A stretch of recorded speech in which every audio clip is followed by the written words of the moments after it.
जी हाँ, TV9 भारतवर्ष के super special show में आपका स्वागत है। आपके साथ मैं हूं समीर अब्बास। इस वक्त सारी दुनिया की निगाहें स्पेस पर लगी हुई हैं। देश की शान सुनीता विलियम्स अंतरिक्ष में फंस गई हैं। ना तो वो लंबे समय तक वहां रह सकती हैं और ना ही वापसी का रास्ता मिल रहा है। देश में दुआओं का दौर जारी है और सारा आकलन करने के बाद यह कहना मुनासिब होगा कि सुनीता विलियम्स की पृथ्वी पर वापसी आसान नहीं है। और आज इसी की डिटेल में हम जाएंगे। इस खबर की विस्तार से आपको जानकारी देंगे। हमारे साथ कई खास मेहमान भी जुड़ेंगे। 5 जून को नासा एस्ट्रोनॉट सुनीता विलियम्स और बैरी बुच विल्मोर ने इंटरनेशनल स्पेस स्टेशन के लिए उड़ान भरी और आप हमारे स्टूडियो में इस वक्त देख सकते हैं। यहां पर आपको नजर आएगा स्पेस एक्स का मॉडल हमने लगा रखा है और दूसरी तरफ बोइंग स्टार लाइनर। यही वो अंतरिक्ष यान है जिसमें सवार होकर सुनीता विलियम्स स्पेस पहुंची हैं, अंतरिक्ष पहुंची हैं और फिलहाल इसी से उनकी वापसी होनी है। इस इंटरनेशनल स्पेस स्टेशन के लिए उन्होंने उड़ान भरी। ISS इसे कहा जाता है। वापसी 8 दिन बाद यानी 13 जून को तय थी, लेकिन तकनीकी खामी के चलते वापसी टाल दी गई या आप कह सकते हैं टालनी पड़ी।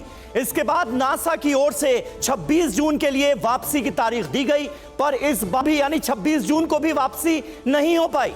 फिक्र की बात तो यह है कि सुनीता विलियम्स अब भी इंटरनेशनल स्पेस स्टेशन यानी ISS पर मौजूद हैं। पर आखिरकार सुनीता की वापसी कब और कैसे होगी, इस पर नासा ने कुछ भी साफ नहीं किया है। इस बेहद स्पेशल शो में हम हर पहलू की जांच करके आपके सामने रखेंगे, लेकिन शुरुआत करें इस सिलसिले की उससे पहले देखते हैं ये रिपोर्ट। 5, 4, 3, 2, 1, ignition.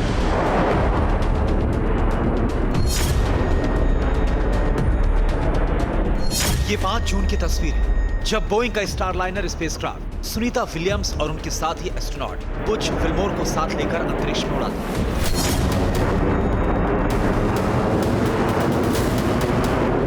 ये ठीक 1 दिन बाद की तस्वीर है जब Sunita Williams international space station पहुंची और खुशी से झूम उठी। लेकिन ये पुरानी बात है। अब तक अंतरिक्ष यान में तकनीकी खराबी के चलते स्पेस एजेंसी नासा ने 2 बार वापसी को टाल दिया है। लिहाजा स्पेसक्राफ्ट इस समय भी धरती से बेहद दूर स्पेस स्टेशन से जुड़ा हुआ 45 दिनों तक Boeing Starliner international space station के साथ जुड़ा रहेगा। अगर अब भी वापसी का वक्त आगे बढ़ा तो स्पेसक्राफ्ट के अलग होने की प्रक्रिया में कई तरह के खतरे सामने आ सकते हैं। यही वजह है कि 8 दिनों के लिए मिशन पर गई सुनीता की वापसी को लेकर नई तारीख का इंतजार करना पड़ रहा है। पहले सुनीता विलियम्स को 13 जून को वापस लौटना था, फिर वापसी की तारीख 26 जून तय हुई, पर बात नहीं बन सकी। सवाल है आखिर कब होगी सुनीता की धरती पर वापसी।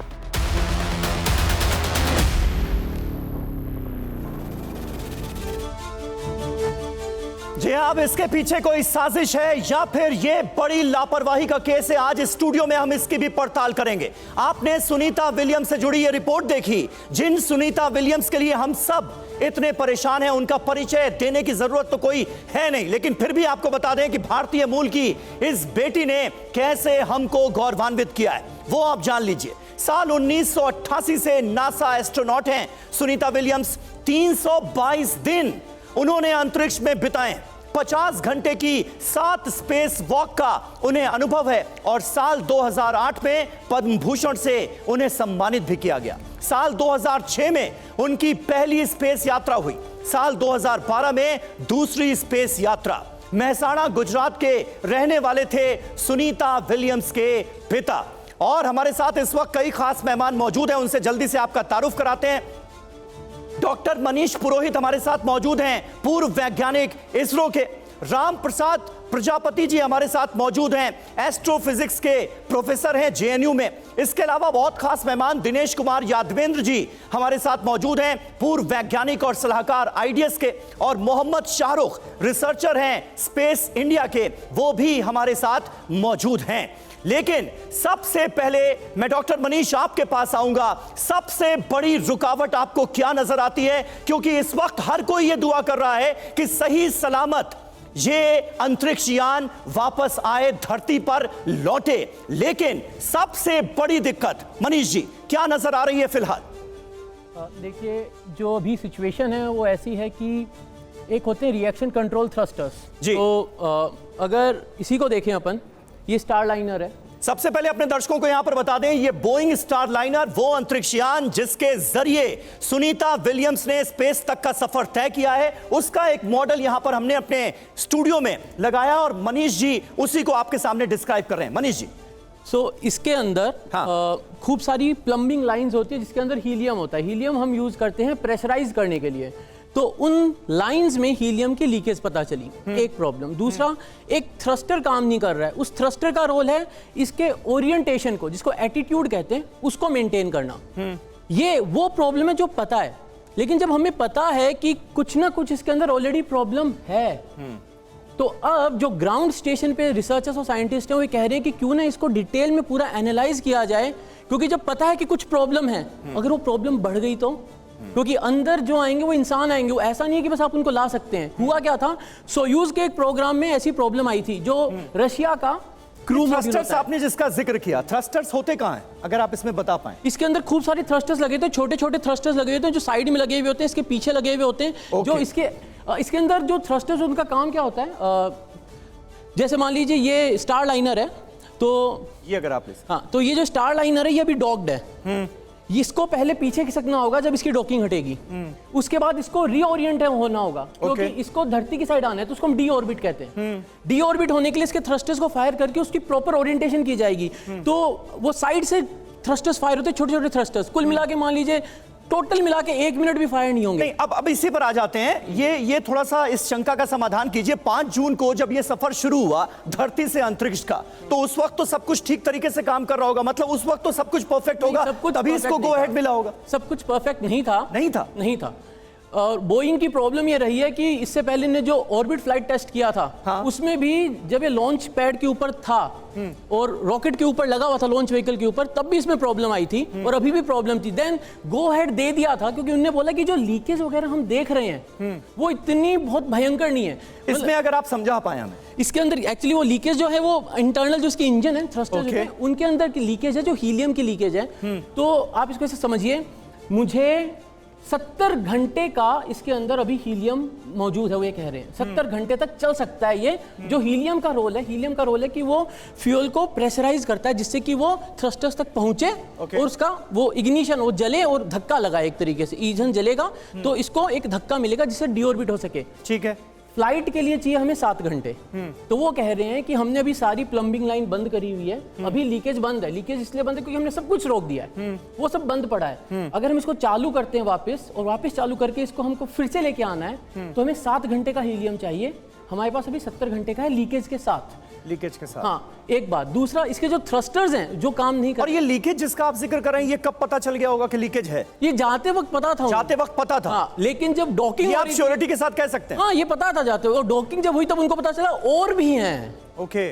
मतलब एक तो होता ना, पता है कि हाँ लीकेज है यार, एक प्रॉब्लम है, लेकिन जब डॉकिंग कर रहे थे ना, जब ये वाला प्रोसेस हो रहा था, तब उन्हें पता चला कि और भी लीकेज है। ओके। तब उन्हें पता चला कि जो थ्रस्टर्स हैं, 4 थ्रस्टर हैं ऐसे जो फायर नहीं कर रहे, एक का था, 4 और ऐसे जो फायर नहीं कर रहे, उनको तो फिर उन्हें वापस ले आए, वो तो फिर से ऑन। अच्छा, एक बार अंतरिक्ष यान का सफर शुरू हो गया अंतरिक्ष के लिए, तो उसे बीच में तो रोका नहीं जा सकता। अगर उड़ान भरते ही इस बात का एहसास हो गया कि नहीं कुछ खामी है, तो कुछ ऑप्शन होता है या नहीं होता? ले मैम के जरिए में तरह से मैं सवाल ऐसा होता है, अगर बहुत बड़ी प्रॉब्लम होती है, बहुत बड़ी प्रॉब्लम होती है, इशू बहुत बड़ा है कि प्रोपेलेंट लीकेज हो रहा है, तो अबॉर्ट होता है। अबॉर्ट होता है। हाँ, अबॉर्ट होता है। और जैसे अभी आपने देखा ना, अपने इसरो का TVD-1 हुआ था, अबॉर्ट टेस्ट हुए थे, वैसे इनके भी अबॉर्ट टेस्ट करे जाते हैं। कि पहला टेस्ट होता है कि आप लॉन्च पैड पे खड़े हैं और जो लॉन्च व्हीकल उसमें कोई प्रॉब्लम आ गई तो अबॉर्ट टेस्ट होता है। ये पूरा स्टार लाइनर जो है इसके पीछे के थ्रस्टर्स फायर होंगे, ये बाहर निकल जाएगा। अच्छा। ये पूरे क्रू को अपने मॉड्यूल को लेकर बाहर निकल जाएगा। क्रू मॉड्यूल यहाँ पर होता है, देखिए ये क्रू मॉड्यूल है। अच्छा। ये इसका सर्विस मॉड्यूल है, प्रोपल्शन जो देगा ये अलग हो जाना है। इसके थ्रस्टर्स में प्रॉब्लम है तो वो एनीवे जो कह रहे हैं कि इसकी तो कोई वैसी बात नहीं, ये तो अलग हो जाना है। अभी वो क्या कह रहे हैं कि क्योंकि हम ऑर्बिट में हैं, अभी हम डॉक्ड हैं, ये वापस नहीं आएगा। ये जल जाना है वापसी में। अच्छा। वापस आएगा इसके अंदर जो क्रू मॉड्यूल है जिसके अंदर एस्ट्रोनॉट्स होंगे वो वापस आएगा। तो इसके ऊपर जितनी भी हमें खोज पड़ताल करनी है वो हम कर पाए। इसके लिए अभी रोका हुआ है उस सारे प्रोसेस को। तो वो ये कह रहे हैं कि नासा की भी एक कमेटी बैठेगी, वो पूरी रिपोर्ट पढ़ेगी, उस रिपोर्ट को पढ़ के डिस्कशन होगा and then they will take a call. ठीक है, ठीक है। हमारे साथ दिनेश कुमार यादवेंद्र जी भी मौजूद हैं। यादवेंद्र जी, आपको क्या लगता है सबसे बड़ी मुश्किल आपको क्या नजर आ रही है? जिस तरह से मनीष ने अभी डिस्क्राइब किया स्टार लाइनर को लेकर, खामियां बहुत हद तक पता चल गई हैं, उसके बारे में आगे हम और डिटेल में बात करेंगे, लेकिन सबसे बड़ी दिक्कत, सबसे बड़ी दुश्वारी है क्या इस वक्त आपके हिसाब से? सबसे बड़ी, पहले मैं एक बहुत बड़ा स्टेटमेंट देना चाहूँगा जी।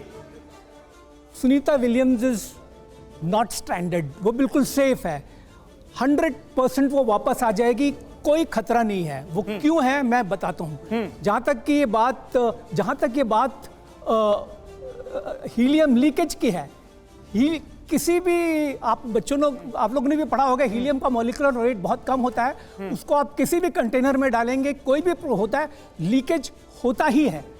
बहुत नॉर्मल सी बात है लीकेज होना। नॉर्मल सी बात है। 5 तारीख को इसको किया था तो सेंसर वहां होते, सेंसर ने बताया जी हीलियम लीकेज है।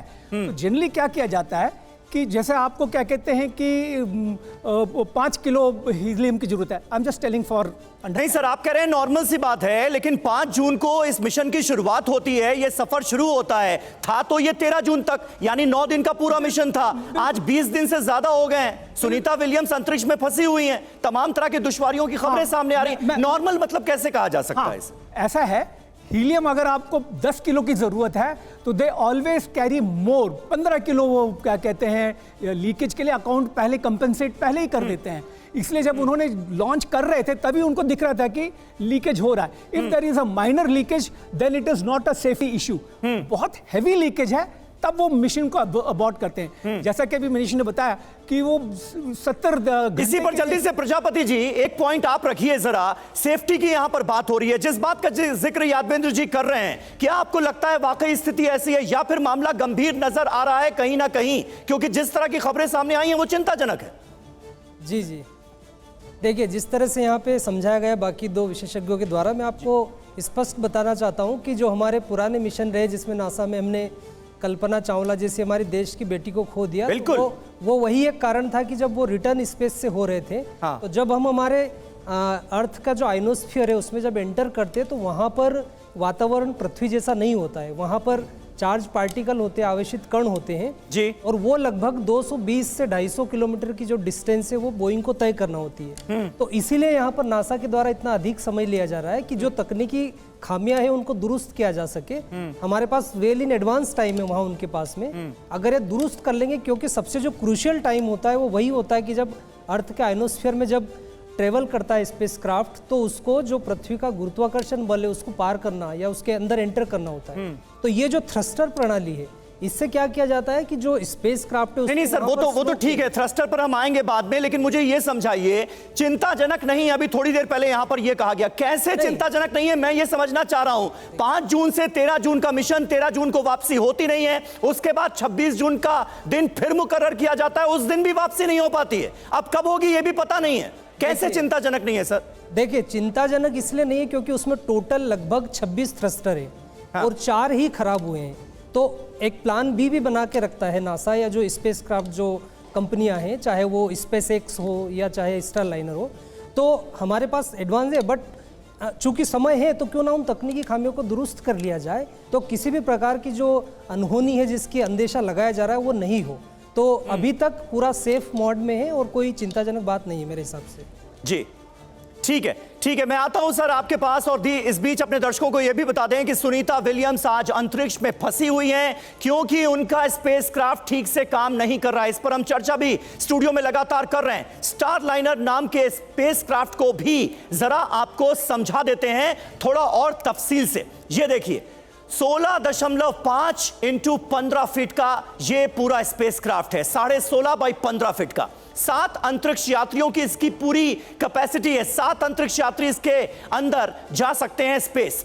पहला क्रू मिशन 5 जून 2024 को शुरू हुआ। आईएसएस से जुड़ा रहेगा, यानी इंटरनेशनल स्पेस स्टेशन से यह जुड़ा रहेगा। कब तक? 45 से 70 दिन के वक्त तक। वजन इसका 13,000 किलोग्राम है। स्पीड 28,000 किलोमीटर प्रति घंटा है। और इस बोइंग स्टारलाइनर का हम जिक्र कर रहे हैं।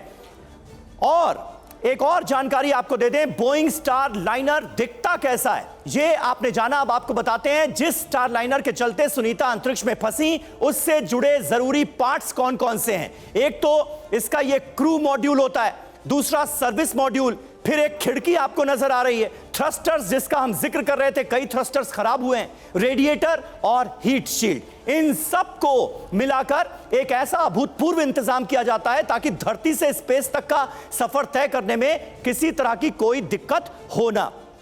शाहरुख साहब, क्या दिक्कत सबसे ज्यादा आपको नजर आती है? आपका एक्सपीरियंस, आपकी पूरी स्टडी क्या कहती है? इस वक्त सबसे बड़ी मुश्किल बोइंग स्टारलाइनर के लिए क्या है? सबसे बड़ी दिक्कत यह है कि जैसा कि सर ने बताया कि लीकेज जो है हीलियम का, वो पहले से एक अंदेशा था कि एक लिमिट से ज़्यादा लीकेज दिख रही है हमें, पर तब भी उसे क्लियरेंस दे दी गई, जो कि इतनी बड़ी बात नहीं थी। पर जब वहां पे हम पहुंचे तो पता चला कि इसके साथ और भी कई सारे, मतलब मल्टीट्यूड ऑफ थिंग्स हैं जो कि हमारे काबू में नहीं है। जैसे कि थ्रस्टर्स खराब होना शुरू हो गए। 7 बड़े थ्रस्टर्स होते हैं उसमें जो कि उसे पुश करते हैं, इसमें से एक मेजर थ्रस्टर खराब हो गया, तो ये बड़ा एक उनके लिए झटका था। साथ ही साथ देखा उन्होंने कि जिस अमाउंट में उन्होंने देखा था कि लीकेज हो रहा है, उससे बहुत ज्यादा अमाउंट में हीलियम लीक कर रहा है। अब हीलियम का एक तो काम होता है कि आपके फ्यूल को प्रेशराइज करना ताकि जो है आगे थ्रस्टर्स काम करें। एक और काम होता है कि उसके क्रूशियल एलिमेंट्स, जैसे कि कुछ खास तरह के इलेक्ट्रॉनिक्स जो होते हैं, उनको सेफगार्ड करना हीट से। जब वापस धरती पे आएगा हमारा ये पूरा प्रोब, तो उस वक्त बहुत हाई हीट होती है वहां पे। उसको रोकने के लिए, उसको शील्ड करने के लिए हीलियम एक महत्वपूर्ण काम करता है। वो उसे शील्ड करता है क्योंकि वो एक तरह की इनर्ट गैस है, वो अपने अंदर से हीट को पास नहीं होने देता। तो हमारे महत्वपूर्ण जो इलेक्ट्रॉनिक्स हैं उसको वो सेफगार्ड करता है। अगर उसकी अमाउंट बहुत ज्यादा हमारे पास कम होगी तो ये एक बड़ी प्रॉब्लम हो सकती है, क्योंकि ऐसा ही हो चुका है। बड़ी प्रॉब्लम का लेकिन मतलब क्या है? आप कह रहे हैं एक बड़ा थ्रस्टर जो है वो खराब हुआ है, हीलियम का लीकेज जो है वो जिस लेवल पर हुआ है वो चिंताजनक है। क्या ये खराबियां वापसी को भी अटका सकती हैं? जी हाँ, बिल्कुल, क्योंकि आखिरी बार ऐसा जो बड़ा हादसा हुआ था कल्पना जी के साथ, कल्पना चावला जी के साथ, कि जो स्पेस शटल था नासा का, वो वापस आते वक्त उसकी एक एरोसोल की स्ट्रिप थी छोटी सी। सुनने में एक छोटी सी बात लगती है, पर उस छोटी सी जगह पे बहुत ज्यादा हीट डेवलप होने की वजह से उसने छेद कर दिया पूरा उसमें, और वो पूरा स्पेसक्राफ्ट फट गया था। तो इस तरह से बहुत माइन्यूट चीजें भी जो कि हीट से रिलेटेड है उसे हम नजरअंदाज नहीं कर सकते। शायद ही, मैं 100% नहीं बोल सकता क्योंकि वो इंटरनल मैटर है जी बोइंग का कि वो किस तरीके से उसे हैंडल कर रहा है, पर मेजरली यही सबसे बड़ा कारण हो सकता है कि वो इस पे रिस्क नहीं ले सकते। बिल्कुल, और इसीलिए हम कह रहे हैं कि ये वापसी नहीं आसान तो नहीं है, मुश्किलें बहुत हैं राह में, ये साफ तौर पर नजर आ रहा है। और जिस स्पेसक्राफ्ट की जिम्मेदारी थी सुनीता विलियम्स को वापस लाने की, वो आप एक तरह से कह सकते हैं कि रिस्क जोन में जा चुका है। आखिर पूरी समस्या है क्या? जल्दी से आपको एक छोटी सी रिपोर्ट दिखाते हैं और उसके बाद वापस लौटते हैं।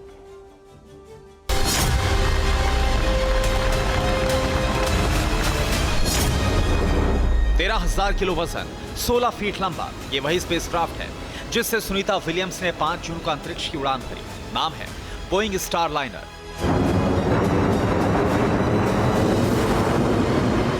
कमर्शियल प्लेन बनाने वाली कंपनी ने स्टारलाइनर को डिजाइन किया है। साल 2010 में स्टारलाइनर का पहला मॉडल सामने आया, लेकिन सालों तक मिशन की विफलता के बाद 2022 में पहला मिशन कामयाब रहा। जिसने अंतरिक्ष यात्रियों के स्पेस में जाने का रास्ता तैयार किया। हालांकि सुनीता के इंटरनेशनल स्टेशन में जाने से पहले ही स्पेसक्राफ्ट में कई तकनीकी खामियां सामने आई थी और अब तो ये परेशानी कंट्रोल से बाहर हो गई है।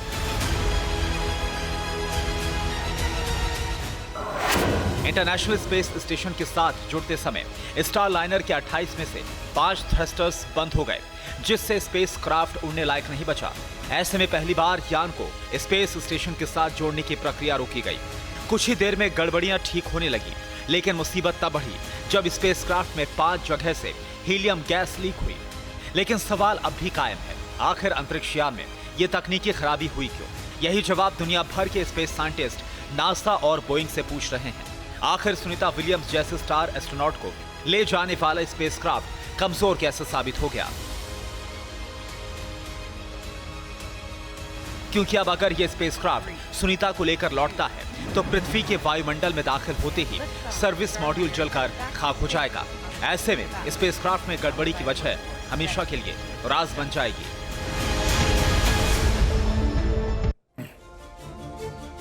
और आइए अब आपको बताते हैं बोइंग स्टार लाइनर के बारे में। स्टार लाइनर में जिस थ्रस्टर के अंदर तकनीकी खराबी आई है वो क्या है, जरा इसको भी आपको समझाते हैं, क्योंकि थ्रस्टर का जिक्र बार बार हो रहा है। थ्रस्टर इंजन की तरह काम करता है। थ्रस्टर अंतरिक्ष यान को तय दिशा में एक तरह से पुश करता है। थ्रस्टर स्पेसक्राफ्ट को गति देता है। इससे आपको समझ में आएगा कि इसका रोल कितना इंपॉर्टेंट है। थ्रस्टर लैंडिंग में भी मदद करता है और अगर सारे थ्रस्टर्स में खराबी आ गई तो फिर लैंडिंग अटक सकती है, इसमें कहीं कोई शक है नहीं। अब आपको सुनीता विलियम्स के स्पेसक्राफ्ट में आई दूसरी समस्या यानी हीलियम गैस लीकेज के बारे में बताते हैं। यह दूसरी और बड़ी समस्या है। थ्रस्टर्स चलाने में हीलियम मददगार होते हैं। लीकेज की वजह अब तक साफ नहीं है, लेकिन लीकेज हुआ है ये क्लियर है। लॉन्च से पहले हीलियम लीक होने का दावा किया गया है। अब ये हीलियम लीकेज किस लेवल का है ये हम अपने एक्सपर्ट से आगे समझने की कोशिश करेंगे, लेकिन सवाल है कि अगर इन सभी खराबियों से नासा निपट भी लेता है तब भी सुनीता विलियम्स के वापस लौटने में सबसे बड़ी चुनौती लैंडिंग के समय क्या रहेगी। आइए जानते हैं। लैंडिंग के वक्त की चुनौतियों का जिक्र करते हैं। पृथ्वी के वायुमंडल में आते समय बढ़ता है तापमान। क्रू मॉड्यूल में एस्ट्रोनॉट के जिंदा रहने लायक स्थितियां होती हैं। पैराशूट को जोड़े रखने वाले लिंक की मजबूती बहुत अहम हो जाती है। ऐसे में सभी थ्रस्टर्स का ठीक से काम करना इसीलिए कहा जाता है कि बहुत जरूरी होता है। हमारे साथ तमाम एक्सपर्ट्स मौजूद हैं। मनीष, एक बार फिर मैं चाहूंगा कि आप जरा यहां पर आएं बोइंग स्टार लाइनर के पास और हमारे दर्शकों को यह समझाएं कि ये थ्रस्टर्स, उधर भी एक छड़ी है, ये थ्रस्टर्स जो हैं ये कितने इंपॉर्टेंट हैं, क्योंकि थ्रस्टर्स, अभी जो मैंने जानकारी अपने दर्शकों को दी है, हर किसी के जहन में तो यही आ रहा होगा कि थ्रस्टर्स अगर खराब हो गए तो लैंडिंग ही नहीं हो पाएगी। ऐसे में सुरक्षित स्टार लाइनर वापस धरती पर लौटेगा, इसकी संभावना आपको क्या नजर आती है? देखिए, अभी स्टार लाइनर डॉक्ड है, इसका मतलब ये अभी इंटरनेशनल स्पेस स्टेशन का एक पार्ट बना हुआ है। हमें वहां पे ग्राफिक दिख रहा है इंटरनेशनल स्पेस स्टेशन का। ये अपने दर्शकों को भी बता दें कि ये इंटरनेशनल स्पेस स्टेशन जो है वो हमने यहाँ पर पूरा बना रखा है ताकि आपको क्लियर हो। तो मान लीजिए कि अच्छा, एक चीज क्लियर कर दीजिए मनीष, ये ISS है यानी इंटरनेशनल स्पेस स्टेशन है। ये हम देख रहे हैं स्टार लाइनर। अभी स्टार लाइनर कहां पर होगा? तो अभी ये डॉकिंग पोर्ट्स होते हैं। अच्छा, ये डॉकिंग पोर्ट्स होते हैं। ये देखिए डॉकिंग पोर्ट है यहाँ पे, ये वाला ये सोयूज का पोर्ट दिख रहा है, यानी रशिया वाला पोर्ट दिख रहा है। अच्छा। ये देखिए एक ये दिख रहा है, रशिया वाला पोर्ट दिख रहा है। अच्छा। तो ऐसे 8 पोर्ट हैं। तो उसमें से एक पे अभी स्टार लाइनर है, एक पे अभी अपना ड्रैगन भी लगा हुआ है। अच्छा। SpaceX का। हाँ। तो ये डॉक्ड है और ये स्पेस इंटरनेशनल स्पेस स्टेशन के साथ चल रहा है। यानी कोई भी अंतरिक्ष यान जब स्पेस पहुंचता है, अंतरिक्ष में पहुंचता है, तो इंटरनेशनल स्पेस स्टेशन में ये वो जगह है जहां पर इसे डॉक किया जाता हाँ, है। तो ये वाला जो है ना हिस्सा, हाँ। ये कह सकते हैं कि मतलब एग्जैक्ट तो नहीं है, लेकिन हाँ ये वो पार्ट है जहां पर आके ये पार्क हो जाता है, पार्किंग हो जाती है। पार्किंग हो जाती है। हाँ। पार्किंग होने के बाद फिर दोनों को एक बना दिया जाता है, क्योंकि इसके अंदर कुछ प्रेशर मेंटेन्ड है, उसके अंदर कुछ प्रेशर मेंटेन्ड है। तो ट्रांजिट को सेट करने के लिए इनको एक सिंगल पार्ट बना दिया जाता है। तो अब वो ये जो हमारे स्टार लाइनर है ये अभी इसका पार्ट है। इसको इससे अलग होना होगा जब भी हमें सुनीता विलियम्स को वापस लाना है। अब हमारे पास 45 दिन से 70 दिन का टाइम उनने बोला है। और हमेशा अंतरिक्ष यात्री जिस अंतरिक्ष यान से जाते हैं उसी से वापस लौटते हैं। कभी कभी ऐसा नहीं हुआ है। नहीं हुआ क्या, सोयूज वाले में एक बार प्रॉब्लम ये आई थी, इसमें भारी लीकेज था, तो उनने बोला हम रिस्क नहीं लेंगे, उनने इसको तो वापस बुला लिया बिना उसके, क्योंकि ये ऑटोमेटिक हो जाता है सब कुछ। मतलब ये ऐसा है कि इसके अंदर एस्ट्रोनॉट्स को कुछ भी करने की जरूरत नहीं है, ऑटोमेटिकली ग्राउंड स्टेशन कंट्रोल हो सकता है। तो यानी हमारे दर्शक ये समझ सकते हैं कि इंटरनेशनल स्पेस स्टेशन, ये जो हम अपने आपको स्क्रीन पर दिखा रहे हैं, ये वो पोजीशन है जहां पर इस वक्त अंतरिक्ष यान होगा। और सुनीता विलियम्स इस वक्त एग्जैक्टली कहां पर होंगी, किस पोर्शन में? हार्मनी मॉड्यूल नाम है एक, मतलब ये जो पार्ट है ये लैब्स हैं, ये अलग अलग लैब्स हैं यहाँ पर। ये पूरा जो चैम्बर दिख रहा है ये लैब्स हैं, यहाँ के लैब्स रहते हैं। तो वो इन लैब्स हैं सारी। हाँ, ये लैब्स वाला पार्ट होता है। डॉकिंग हुई, आप अंदर आए, इन लैब्स में वो यहाँ पे कहीं पे हार्मनी मॉड्यूल है, तो थोड़ा सा और पीछे होके ताकि कैमरे तो यहाँ पे कहीं जो हार्मनी मॉड्यूल है वो यहाँ कहीं पे होगा। अच्छा, यहाँ पर ये वो पोजीशन होगी जहां पर अंतरिक्ष यात्री इस वक्त मौजूद होंगे। आप ये कह रहे हैं, जो सुनीता विलियम्स और बाकी जो हैं। ठीक है। तो अभी मैं आपको बताता हूँ जो रशिया के साथ क्या हुआ था। उनका जो सोयूज था उसमें प्रॉब्लम आई, लीकेज की प्रॉब्लम थी। उनने क्या करा, उसको वापस बुला लिया, लेकिन जो उसके अंदर कॉस्मोनॉट्स गए थे उनको इंटरनेशनल स्पेस स्टेशन पे छोड़ दिया। और उनको लाने के लिए उन्होंने दूसरा एक क्रू मॉड्यूल भेजा। तो अभी यहाँ पर हम जब बात कर रहे हैं कि मान लीजिए यहाँ से हमें इसको अनडॉक करना है, अनडॉक करने में थ्रस्टर्स का क्या रोल है वो देखें। तो इस पे जो थ्रस्टर्स लगे हुए हैं वो इसको पहले पीछे लेके जाएंगे, अनडॉकिंग होगी तो पहले पीछे लेके जाएंगे। ओके। फिर इसका ओरिएंटेशन चेंज होगा, क्योंकि इसको इस ऑर्बिट में नहीं आना है ना, ये तो धरती के चारों तरफ घूम ही रहा है। इस ऑर्बिट से बाहर आकर धरती की साइड इसको जाना है। बिल्कुल, वो सारा काम थ्रस्टर्स ही करते हैं। थ्रस्टर्स ही करते हैं। यानी थ्रस्टर्स कितना अहम रोल अदा कर रहे हैं ये अब तक आपको बिल्कुल समझ में आ गया होगा। और मनीष ने थोड़ी देर पहले जिक्र किया रशिया का, तो रशिया से जुड़ी एक अहम खबर है हमारे पास। इस वक्त की ब्रेकिंग न्यूज आपको बता दें, नासा की मदद कर सकता है रशिया, ये खबर सामने आ रही है। सुनीता विलियम्स को ला सकता है रूसी स्पेसक्राफ्ट। सुनीता और बुच विल्मोर को वापस ला सकता है रूसी स्पेस क्राफ्ट, ये जानकारी सामने आ रही है। अब रशिया कैसे मदद करेगा, क्या मुमकिन हो सकता है सुनीता विलियम्स की वापसी जो कि अटकती हुई नजर आ रही है, मतलब आशंका इस बात की नजर आ रही है, उसको लेकर रशिया की तरफ से क्या मदद हो सकती है, इस पर हम आगे बात करेंगे अपने तमाम एक्सपर्ट से। लेकिन हमारे साथ यहां पर बहुत सारे स्टूडेंट्स भी मौजूद हैं, हमारे दर्शकगण भी मौजूद हैं। आप में से अगर कोई अभी तक का जो डिस्कशन हुआ है उसको लेकर सवाल पूछना चाहता है तो अपना हाथ खड़ा कर दे, बताइए जी। बैठ सकते हैं आप। हाँ। जब रशिया ने स्पेसक्राफ्ट वापस बुला लिया था एस्ट्रोनॉट्स को इंटरनेशनल स्पेस स्टेशन में रख के, तो नासा ऐसा क्यों नहीं कर सकता? नासा इतना रिस्क क्यों ले रहा है? जब 5 में से 28 थ्रस्टर हमारे खराब है, तो नासा इतना रिस्क क्यों ले रहा है कि वो उनको ठीक करने में लगा हुआ है? यादवेंदु सर, अगर आप इसका जवाब दे पाए। मैं यादवेंदु जी वहीं से जी। इंपॉर्टेंट चीज है, मैं एक्सप्लेन करना। देखिए, मैंने शुरू में एक स्टेटमेंट किया था that the crew is 100% safe. यहाँ क्या हुआ है, अगर यहाँ पर क्या कहते हैं कि अभी स्टार लाइनर डॉक्ड है, तो स्पेस एक्स का क्रू ड्रैगन नाम का जो स्पेसक्राफ्ट है, इसमें 5 लोग ऑलरेडी हैं। वो लोग 5 उसमें वहां पे ऑलरेडी हैं। और इसके ऑपोजिट साइड में हमको ना तो किसी को रशिया की जरूरत है ना किसी कंट्री की जरूरत नहीं है।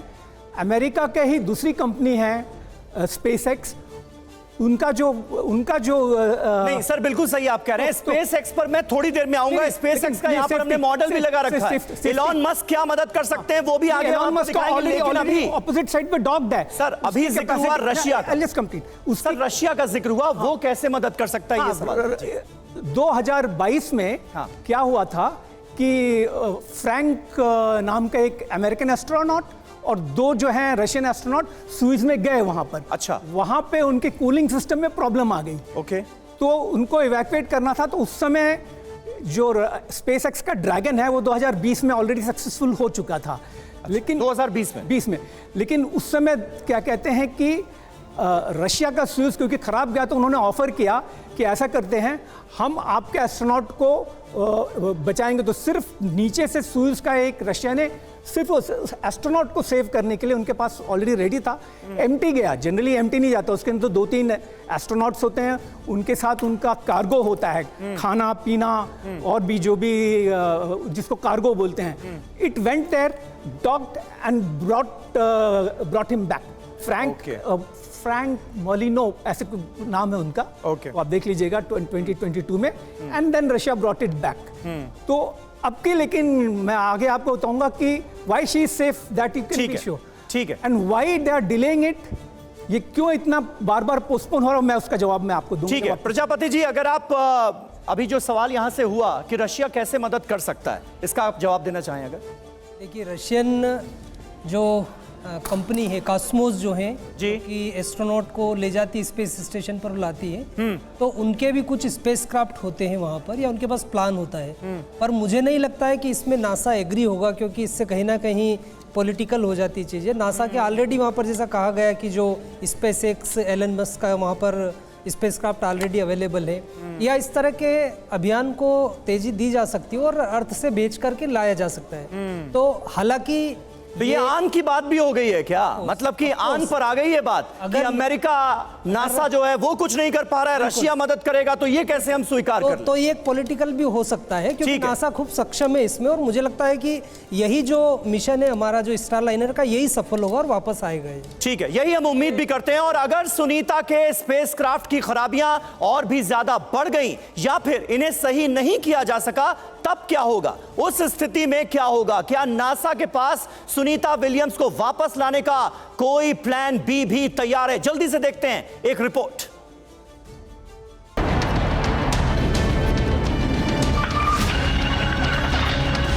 अगर स्टारलाइनर से सुनीता विलियम्स और बुच विल्मोर की वापसी संभव नहीं हो सकी, तब नासा एलॉन मस्क की कंपनी स्पेस एक्स की मदद भी ले सकता है। इसके लिए स्पेस एक्स के ड्रैगन 2 कैप्सूल पर विचार हो सकता है। इसी साल मार्च में ड्रैगन 2 ने 4 एस्ट्रोनॉट्स को आइसिस पहुंचाया था। ड्रैगन 2 में इमरजेंसी के समय और भी लोग बैठ सकते हैं। हालांकि ऐसी नौबत आई तो बोइंग के लिए बदनामी की बात होगी। फिलहाल नासा और बोइंग ने ऐसे हालात नहीं बनने की बात कही है। नासा भी अभी तक बोइंग का साथ देता नजर आ रहा है।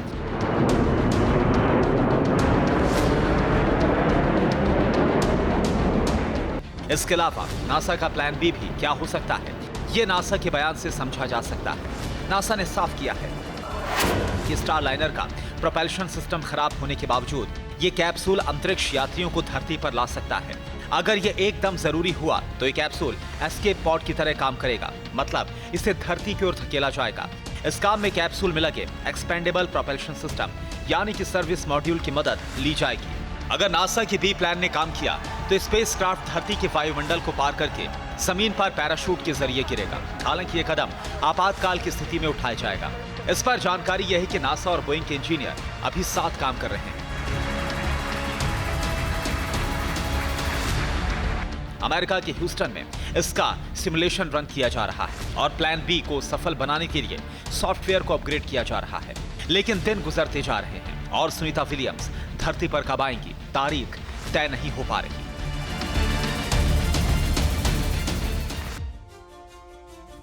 तो सवाल तो यह भी है कि क्या एलॉन मस्क आगे आएंगे और उनकी कंपनी स्पेस एक्स बोइंग की मदद करेगी? हमने आपको अभी तक स्पेसक्राफ्ट से जुड़ी चुनौतियों के बारे में बताया। अब आपको बताते हैं लैंडिंग का पूरा प्रोसेस आखिर होता क्या है, आखिर कैसे धरती पर लौटेंगी सुनीता, ये आपको बताते हैं। बहुत दिलचस्प जानकारी है। स्पेस स्टेशन से अलग होगा पहले स्टारलाइनर, स्पेस स्टेशन की ये तस्वीरें लेगा, यानी अलग होने के बाद इंटरनेशनल स्पेस स्टेशन से ये घूम घूम कर तस्वीरें लेगा। स्टारलाइनर 41 मिनट बाद पृथ्वी की ओर दौड़ेगा, यानी तस्वीरें लेने और घूमने में कुल 41 मिनट का वक्त लगेगा और उसके बाद फिर पृथ्वी का सफर शुरू होगा। सोलर पैनल से बैटरी चार्ज होना इसी बीच शुरू हो जाएगी और लैंडिंग से 44 मिनट पहले थ्रस्टर का इस्तेमाल शुरू हो जाएगा। पृथ्वी पे एंट्री करते समय स्पीड कम होगी। लैंडिंग से 3 मिनट पहले 3 पैराशूट्स खुलेंगे एक एक करके। पैराशूट से स्पेसक्राफ्ट की गति कंट्रोल की जाएगी। 6 एयरबैग सेफ लैंडिंग में ऐसे में मदद करते हैं। लैंडिंग के बाद स्पेसक्राफ्ट बंद कर दिया जाएगा। नासा की टीम लैंडिंग साइट पर मौजूद होगी और अंतरिक्ष यात्रियों की मेडिकल जांच की जाएगी। इस तरह से लैंडिंग का जो पूरा का पूरा प्रोसेस है वो खत्म होता है। और हमारे साथ इस वक्त तमाम खास मेहमान मौजूद हैं। मनीष जी, एक बार फिर मैं चाहूंगा जरा आप आएं और यहां पर, क्योंकि दूसरा मॉडल भी हमने अपने दर्शकों के लिए बना रखा है ताकि आसानी से उसे भी समझा जा सके। आ जाइए, आ जाइए। ये देखिए स्पेस एक्स का जिक्र हुआ, यानी एलॉन मस्क की जो कंपनी है स्पेस एक्स, उसके अंतरिक्ष यान का नाम क्या है? ड्रैगन। स्टार लाइनर वो, ड्रैगन ये। क्या स्टार लाइनर अगर फंस जाता है तो ड्रैगन मदद कर सकता है? ये मुमकिन हो पाएगा क्या? इस सवाल का जरा जवाब दें। और अगर ये मदद के लिए आगे जाता है तो वो पूरा प्रोसेस कैसे अंजाम दिया जाएगा मनीष? देखिए ये भी वहाँ पे डॉक्ड है, हाँ। तो इसके अंदर भी वो पूरी कैपेबिलिटीज हैं कि ये एस्ट्रोनॉट्स को वापस धरती पे ला सकता है। अच्छा, ये इसका वो पार्ट है जो डॉग्ड है, जैसे यहाँ पे दिखाया गया है ना, तो वो उसका नोज है, ये उसका नोज है, ये वाला पार्ट डॉग्ड है, ये ओपन होता है और एकदम सेम ऐसा वैसा ही स्ट्रक्चर होगा और ये डॉग्ड होगा, ठीक है। ये वो है जहां पर हैच है जिसके अंदर क्रू बैठेगा। अच्छा, ये क्रू का पार्ट है, ये इसका जैसे यहाँ पर सारे अंतरिक्ष यात्री सवार, हाँ, इसके अंदर होंगे, ठीक है। ये जो पार्ट है ये इसका जैसे उसका प्रोपल्शन सिस्टम है, ये एक तरीके से इसका प्रोपल्शन सिस्टम है। ये आउट हो जाता है, डिस्कार्ड हो जाता है, जैसे उसका वो डिस्कार्ड हो जाता है। इसके अंदर जो क्रू मॉड्यूल है, तो ये पार्ट वापस धरती पे आता है, ये वाला पार्ट, ओके। और वही सब जब एंट्री होती है तो इन दोनों का प्रोसेस अलग है। ये पानी में उतरता है, ये धरती पे उतरेगा। इसके अंदर पैराशूट्स लगे होते हैं, पहले इसके अंदर ड्रॉग पैराशूट्स होते हैं जो थोड़ी इसकी स्पीड को कंट्रोल करते हैं, फिर इसके अंदर 4 बड़े पैराशूट खुलते हैं जिसको धीरे धीरे पानी में उतार देते हैं। इसकी बात करें अपन, तो इसके अंदर जो होता है प्रोसेस वो ये होता है कि ये पार्ट अलग हो गया, ये जो हैच है ये भी अलग हो जाता है, इसके अंदर जो क्रू मॉड्यूल है, हाँ। तो पीछे का जो पार्ट है, ये वाला जो पार्ट है, थोड़ा सा ये वाला जो पार्ट है, इस पार्ट के यहां पर एक मान लीजिए इन्फ्लेटेबल बैलून्स है बड़े बड़े, वो इन्फ्लेट होते हैं, पैराशूट साइड से बाहर निकलता है, एक हैच होता है साइड से पैराशूट बाहर निकलते हैं इधर से। अच्छा। पैराशूट खुलेंगे, स्पीड कंट्रोल करते हैं, हाँ, धीरे धीरे जिससे लैंडिंग जो है वो स्लो डाउन हो सके, और फिर यहां से वो बैलून्स जो है वो इन्फ्लेट होते हैं और ये धरती पे टच डाउन करेगा, मतलब ये रेगिस्तान में उतारा जाता है। और क्रू जो अपना ड्रैगन है, अच्छा, ऐसे में जब हम दोनों का कंपैरिजन कर रहे हैं, जो स्टार लाइनर नहीं कर पा रहा है वो ड्रैगन कैसे कर लेगा? मतलब दोनों अंतरिक्ष यान है, ये स्पेस एक्स का अंतरिक्ष यान है, वो बोइंग का अंतरिक्ष यान है, दोनों में अंतर क्या है या फिर एक ही जैसे हैं दोनों? ऑलमोस्ट सिमिलर है, क्योंकि बेसिक जो रिक्वायरमेंट है, जो सर्टिफिकेशन स्टैंडर्ड्स हैं वो तो सेम है, ये कर चुके हैं। ये इसकी फ्लाइट का नाम ही क्रू टेस्ट फ्लाइट है। टेस्ट फ्लाइट है ये इसकी पहली, इससे पहले इसकी सिर्फ ऑर्बिटल फ्लाइट हुई जिसमें क्रू नहीं गया था, ये पहली बार क्रू लेके गया है। बिल्कुल, स्टार लाइनर का एक तरह से टेस्ट हो रहा है कि वो ये कारनामा अंजाम दे सकता है या नहीं दे सकता। कह रहा है कि भाई टोटल 80 के आसपास टेस्ट हैं, हमने 60-70 तो वैलिडेट कर लिए, बचे हुए जो टेस्ट हैं वो री एंट्री के हैं। तो अभी हम जो टाइम लगा रहे हैं वो इसलिए लगा रहे हैं कि सारा डेटा एक्यूमुलेट करें और फिर वो रिपोर्ट पूरी बन जाए तो हमें सर्टिफिकेट मिल जाए। ठीक है शाहरुख, अगर आप आ सकें, कुछ अगर आपको ऐड करना है इसमें तो आप भी अपना पॉइंट रख सकते हैं। और ऐसे वक्त में जब स्टार लाइनर और ड्रैगन के बीच कंपैरिजन हो रहा है, क्या आपको लगता है स्टार लाइनर को बचाने के लिए अब ड्रैगन को आगे बढ़ना ही होगा, जाना ही होगा, तभी सुनीता विलियम्स की सुरक्षित धरती पर वापसी मुमकिन है? ऐसा नहीं है, क्योंकि जैसा कि सर ने बताया ये एक तरीके का टेस्ट फ्लाइट है। हाँ। इसमें जो क्वांटिटी है, मतलब कि जितनी गंभीरता है उस चीज़ को अभी तक उजागर नहीं किया गया है। अगर वक्त लिया जा रहा है तो इसकी ये भी संभावना हो सकती है कि ज़्यादा से ज़्यादा इसके अंदर के जो डेटा है उसे प्रोसेस कर रहे हैं और समझने की कोशिश कर रहे हैं कि क्या इतनी लीकेज और ये जो खराबी है ये कहीं बेसिक टेक्नोलॉजिकल फॉल्ट तो नहीं है कि इसे आसानी से सॉफ्टवेयर के जरिए ठीक किया जा सकता हो। ये सारी चीजें समझने के बाद ये फाइनल इसका जो जजमेंट आएगा कि क्या इसे यूज करें या नहीं भी करें, तो फिर हमारे पास कंटिजेंसी A, B, C, मतलब ऐसे बहुत सारे रास्ते हैं उन दोनों एस्ट्रोनॉट्स को वापस लाने के लिए। जैसा कि अभी हमने प्लान बी का जिक्र किया, अभी हमने लैंडिंग का जिक्र किया। मुझे एक बात समझाइए कि अभी तो ये इंटरनेशनल स्पेस स्टेशन में पार्क है, तब इतनी सारी दिक्कतें आ रही हैं, आप यहां से बैठकर उसको ठीक कर रहे हो, कंट्रोल कर रहे हो, जब ये वहां से सफर शुरू कर देगा तब तो और ज्यादा दिक्कतें आएंगी ना? फिर बिल्कुल हो सकती हैं, ऐसा बिल्कुल ये संभावना है। इसी वजह से किसी भी तरह का रिस्क ना लेते हुए अभी वहीं पे इसे डॉक कराया और डिले पे डिले कराते जा रहे हैं। अगर एक लिमिट से ज्यादा, जैसा कि बोइंग ने ये बात को स्पष्ट किया है कि ये 45 दिन के लिए टेस्टेड है उनके लिए, कि इतने वक्त तक ये डॉक करे रहे, तब भी इसके अंदर का जो हीलियम है, इसके अंदर के बाकी जो इक्विपमेंट्स हैं वो सब वर्किंग कंडीशन में रहेंगे। वापस लाने के लिए भी अगर इसको और ज्यादा डिले हो गया तब भी 72 दिनों तक के लिए ये टेस्टेड है कि इसके सारे एवियोनिक्स जो है वो काम करेंगे परफेक्टली। और 72 दिनों के बाद 72 दिनों के बाद के लिए टेस्टेड नहीं है अभी, इसलिए उससे पहले किसी ना किसी हाल में वापस इसे लाएंगे विद क्रू और विदाउट क्रू। 72 दिनों के बाद बहुत ज्यादा प्रॉब्लम होने वाली है, ये आप लोगों को समझ में आ गया होगा। आप में से कोई पूछना चाहता है सवाल? किसी के जहन में है सवाल? जी सर ने जो कहा कि बहुत श्योरिटी के साथ कि जो है सुनीता जी विलियम्स बहुत जल्दी लौट आएंगी, तो मेरा सवाल ये है कि सर नासा के पास ऐसी कोई रणनीति होगी कि वो बहुत जल्दी सुनीता जी विलियम नीचे आए? अगर होती तो वो अब तक तय कर चुके थे सफर, नासा अब तक सफर तय कर चुके होंगे अगर ऐसी रणनीति होती तो। यादवेंदु जी, वही जो बार बार डिले हुआ ना, मतलब 9 दिन का पूरा मिशन, 9वें दिन वापस नहीं आ पाए, फिर दूसरी तारीख दी जाती है, उसको भी वापस नहीं आ पाते, तो फिर क्या जानबूझ के डिले कर रहे हैं। उसका रीजन ये है कि ये स्पेसक्राफ्ट, मैं थोड़ा सा वहां एक्सप्लेन कर सकता हूं जाकर? जी आ जाइए। हाँ, अच्छा यहां पर जाना है आपको। ओके, ये जो है ये क्रू मॉडल है। हाँ, इसके अंदर crew battery, it is reusable, it can be used 10 times. इसके नीचे बोलते हैं, आप भी आइए। इसको बोलते हैं सर्विस मॉड्यूल। आपका ही सवाल है, आपका ही जवाब। इसको कहते हैं सर्विस मॉड्यूल। तो सर्विस मॉड्यूल में जो थ्रस्टर्स हैं और जो कूलिंग सिस्टम, बाकी सिस्टम, वो मशीनरी इसको जो होती है, ये है, ये कैबिन है, ये इंजन्स यहाँ पर हैं। अच्छा, हीलियम लीकेज वगैरह यहाँ हुआ, तो उसके अंदर 3 प्रॉब्लम है। एक तो हीलियम लीकेज की है, that is not a very serious problem. अभी किसी को ये बता नहीं रहे कि कितना हीलियम नहीं, लेकिन हीलियम लीकेज का लेवल क्या है, ये तो पता नहीं है। वो तो पता नहीं है। It is at safe level, otherwise they would have told. The bigger problem is, the बड़ी प्रॉब्लम क्या है, यहाँ पे जो थ्रस्टर्स लगे हैं वो ओवरहीट कर रहे हैं। अगर वो ओवरहीट करते हैं तो दे विल स्टॉप फंक्शनिंग, क्योंकि सॉफ्टवेयर है वो डिटेक्ट करेगा कि इतना इसका टेम्परेचर हो गया, वो बंद हो जाएगा। ठीक है। और अभी एक बार बंद हो चुका है एक थ्रस्टर। एक थ्रस्टर्स के दो टाइप ऑफ थ्रस्टर्स होते हैं। एक होता है मैन्यूवरिंग थ्रस्टर्स, जो साइड में लगते हैं, जैसे ये जा रहा है, अगर इधर टर्न मारना है तो ऐसे धक्के देंगे तो इधर जाएगा, ऐसे धक्के देंगे तो उधर जाएगा।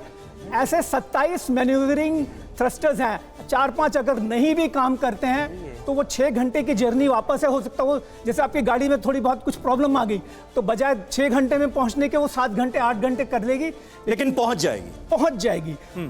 उससे बड़ा प्रॉब्लम है वो जो 7 बड़े थ्रस्टर से जब ये वापस आता है, वहां से जब अनडॉक होके जब पृथ्वी की तरफ वो डाइव करके गिरेगा,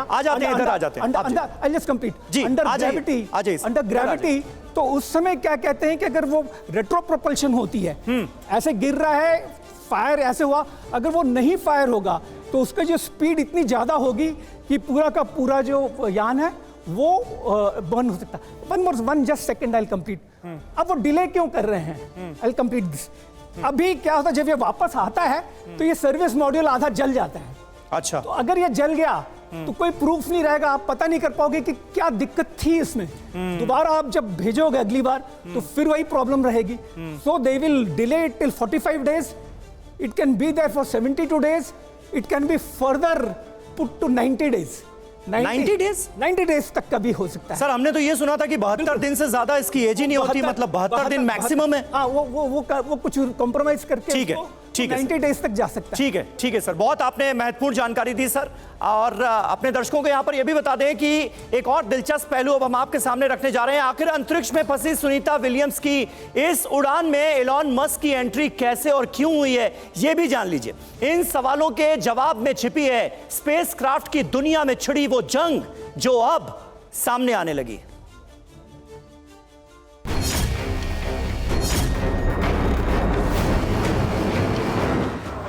एयरक्राफ्ट कंपनी के सीईओ को एयरक्राफ्ट डिजाइन के बारे में पता होना चाहिए, ना कि कागजी हिसाब किताब के बारे में। स्पेसएक्स के मालिक एलॉन मस्क ने निशाना भले ही एयरक्राफ्ट की डिजाइन का नाम लेकर साधा, लेकिन मस्क के निशाने पर स्पेसक्राफ्ट बनाने वाली कंपनी बोइंग ही रही।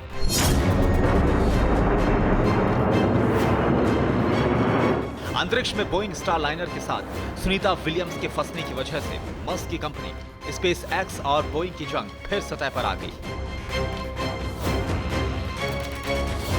चर्चा शुरू हो गई, अगर बोइंग स्टार लाइनर की वापसी संभव नहीं हो सकी तो एलॉन मस्क की स्पेसएक्स ये जिम्मेदारी निभा सकती है।